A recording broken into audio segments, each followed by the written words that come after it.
কোনো কিছু না জেনে মন্তব্য করা একদমই উচিত না। জেনে শুনে তারপরে একটা মন্তব্য করা উচিত। তো আমরা না জেনে বুঝেই অনেক সময় মন্তব্য করে ফেলি, হয় সেটা মানুষের সম্পর্কে কিংবা কোনো খাবার সম্পর্কে। এমনই তো। আসসালামু আলাইকুম, কেমন আছেন সবাই? আশা করি ভালো আছেন। আমিও আপনাদের বোন অনেক ভালো আছি। আবার একটা ছোট্ট ব্লগ নিয়ে চলে আসছি। আশা করি সবাই ভিডিওটা দেখবেন সম্পূর্ণ, আর সুন্দর করে একটা মতামত জানিয়ে যাবেন আমার কমেন্ট বক্সে। তো আমার সকালটা শুরু হয় রান্নাঘর দিয়ে, আবার রান্নাঘর দিয়েই রাতে শেষ হয়। কারণ আমরা যারা নর্মাল গৃহিণী আছি, আমরা তো বাইরে কোনো চাকরি করি না। তো আমাদের দেখা যায় দিনের ম্যাক্সিমাম সময়টাই রান্নাঘরেই কাটে, যেমন রান্না বাড়া, তেমনি বাচ্চাদের নাস্তা বানানো ইত্যাদি ইত্যাদি এমন কিছুই। তো এই যে রান্না বাড়া দিয়ে আপনাদের সাথে ভিডিও দিয়ে আপনাদের কাছে একটু, আর আমার ভিডিওটা কেমন লাগে অবশ্যই জানাবেন।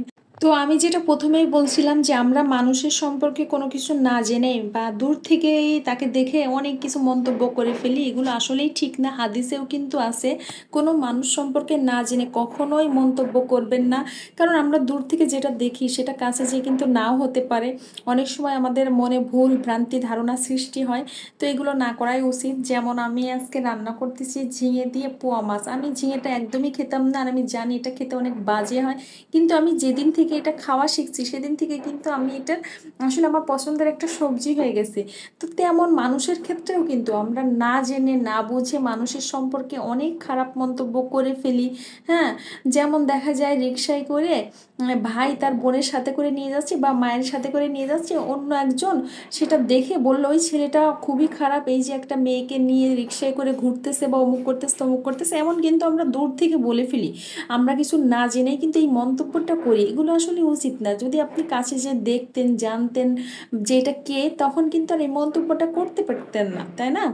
তো আমরা এই ধরনের মন্তব্য থেকে নিজেকে করব যে কারোর সম্পর্কে না জেনে কখনোই আমরা খারাপ মন্তব্য করব না।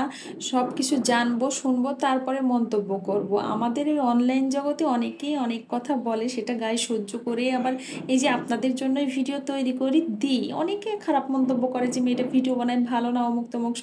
তা যা ভাই, আমার যে ফ্যামিলি মেম্বার আছে তারা তো জানে। হ্যাঁ, তো কে কি বললো না বললো সেটা গায়ে মাখি না। তো আপনারাও মানে এমনই করা উচিত, মানুষের সম্পর্কে জেনে শুনে তারপরে কথা বলা উচিত, না জেনে কখনোই মন্তব্য করা উচিত না।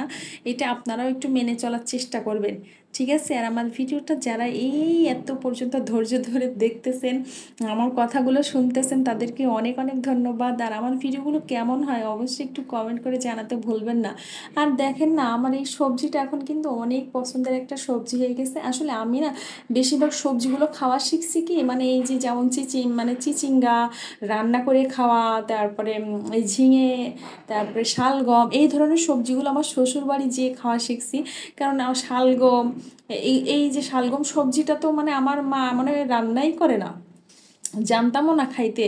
কিন্তু আমি শ্বশুরবাড়ি যাওয়ার পরে এই ধরনের সবজিগুলো খাওয়া শিখছি। আগে ভাবতাম যে এগুলো খেতে মনে হয় জঘন্য, কেমন ভালো না। কিন্তু যখন থেকে খাওয়া শিখছি তখন থেকে কিন্তু আমার পছন্দের সবজি হয়ে গেছে এগুলা। তো এই যে আমি সবজি দিয়ে বুঝাইতে চাইলাম। তো সবাই ভালো থাকবেন।